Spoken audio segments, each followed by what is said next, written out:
আসসালামু আলাইকুম। আমার নাম জসিমউদ্দিন। সেদিন রাত প্রায় 10টা। কাজ শেষ করে অনেক ক্লান্ত ছিলাম। পেট ভরে কিছু খাওয়ার খুব দরকার ছিল। আবার ঢাকার বাইপাস রোডের পাশে একটাতে খাবার দোকান খোলা ছিল তখন। ছোট, অন্ধকার, তবু খাবারের গন্ধ ছিল বেশ দারুণ। দোকানে ঢুকতেই দেখি একজন মাঝবয়স্ক লোক বসে আছে। দোকানদার হিসাবে আরো দু একজন ছিল। একজনের গায়ে সাদা পাঞ্জাবি, মুখে মুচকি হাসি। সে আমাকে বলল, ভাই সাহেব, গরম তেহারি আছে, খায়া যান। আমি চেয়ারে বসে পড়লাম। দোকানে আর কেউ ছিল না, আশেপাশেও তেমন লোকজন দেখা যাচ্ছিল না। দোকানদার একটু অদ্ভুত ভাবে আমার দিকে তাকিয়েছিল, কিন্তু আমি তেমন কিছু ভাবিনি। লোকটি আমার সামনে একটা তেহারি এনে রাখলো, আর সাথে এক গ্লাস পানি। খেতে খেতে আমি হঠাৎ খেয়াল করলাম চারপাশটা একরকম নিস্তব্ধ হয়ে গেছে। এমনকি দূরের গাড়ির শব্দও শোনা যাচ্ছিল না। আরো অদ্ভুত ব্যাপার হলো, আমি লোকটার দিকে তাকিয়ে দেখলাম তার চোখের ভেতরে সাদা রঙের ছোট্ট কিছু যেন ঘুরছে। আমি থমকে গেলাম। আমি ওনাকে জিজ্ঞেস করলাম, ভাই, কি নাম আপনার?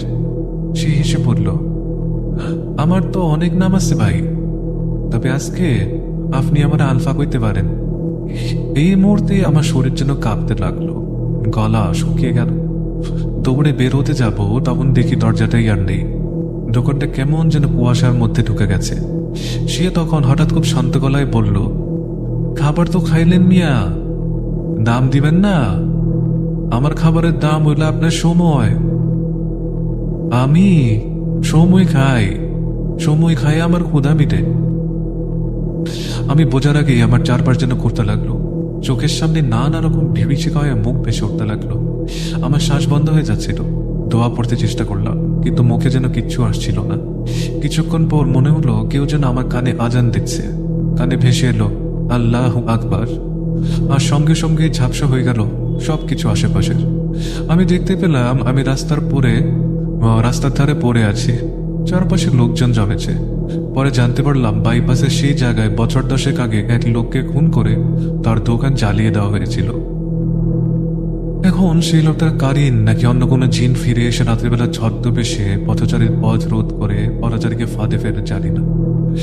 আমি এখনো রাতে বাইপাস রোড এড়িয়ে চলি, আর কারো মুখে দোকানে খাওয়ার কোনো কিছু শুনলে ভয় পাই, বা কিছু খেতে গেলে বিসমিল্লাহ না বলে খেতে পারি না।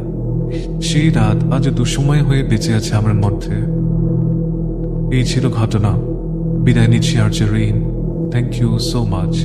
আসসালামু আলাইকুম।